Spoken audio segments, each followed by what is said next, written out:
भारत के पड़ोसी देश थाईलैंड में सियासी भूचाल आ गया है और इसकी वजह बनी सिर्फ एक फोन कॉल।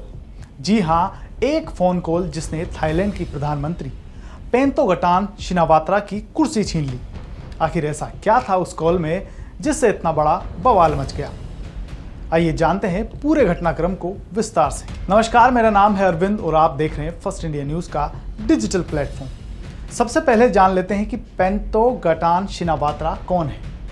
पेंटोगटान थाईलैंड की प्रधानमंत्री थी और पूर्व प्रधानमंत्री थाकसिन शिनावात्रा की बेटी है। थाकसिन शिनावात्रा कभी थाईलैंड की राजनीति के बड़े चेहरे रहे हैं। शिनावात्रा के सत्ता में आने के पीछे उनकी राजनीतिक विरासत और पार्टी का बड़ा योगदान रहा। अब बात करते हैं असली वजह की। 28 मई को थाईलैंड और कंबोडिया की सीमा पर सैनिकों के बीच झड़प हो गई। दोनों तरफ से फायरिंग हुई और तनाव काफी बढ़ गया। सीमा विवाद थाईलैंड और कंबोडिया के बीच कोई नया मुद्दा नहीं। दोनों देशों की 800 किलोमीटर से ज्यादा लंबी सीमा है और कई हिस्से आज भी विवादित हैं।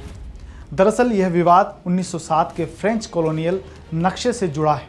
कंबोडिया उसी नक्शे के आधार पर दावा करता है जबकि थाईलैंड उसे खारिज करता है। सबसे विवादित क्षेत्र है प्रिह विहिर मंदिर, जिस पर दोनों देश अधिकार जताते हैं। 2011 और 2013 में भी इस क्षेत्र को लेकर दोनों देशों में हिंसक झड़पें हो चुकी हैं। अब आते हैं उस कॉल पर जिससे शिनावात्रा की कुर्सी चली गई। 15 जून को शिनावात्रा ने कंबोडिया की सीनेट के अध्यक्ष हुन सेन से फोन पर बात की। दरअसल उस समय सीमा पर तनाव बहुत ज्यादा था। दोनों देशों के सैनिक आमने सामने थे। इस दौरान प्रधानमंत्री शिनावात्रा और हुन सेन की बातचीत लीक हो गई।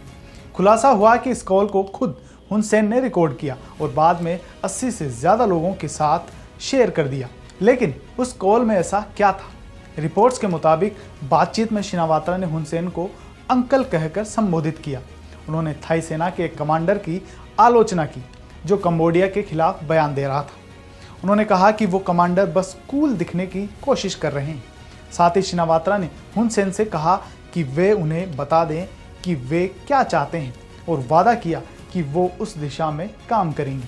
उन्होंने ये भी कहा कि हुन सेन थाईलैंड में दूसरे पक्षों की बातों पर ध्यान न दे। इसके बाद सीधे तौर पर प्रधानमंत्री पर आरोप लगे कि उन्होंने राष्ट्रीय सुरक्षा के मामलों में अपने पड़ोसी देश के सामने अत्यधिक नरमी दिखाई और सेना की प्रतिष्ठा को नुकसान पहुंचाया।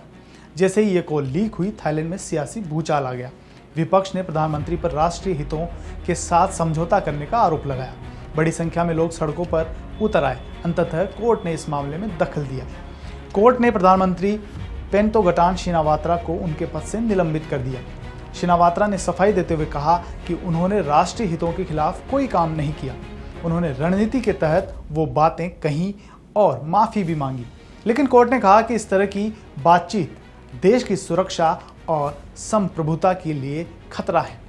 फिलहाल थाईलैंड में नई सरकार को लेकर चर्चा शुरू हो गई है।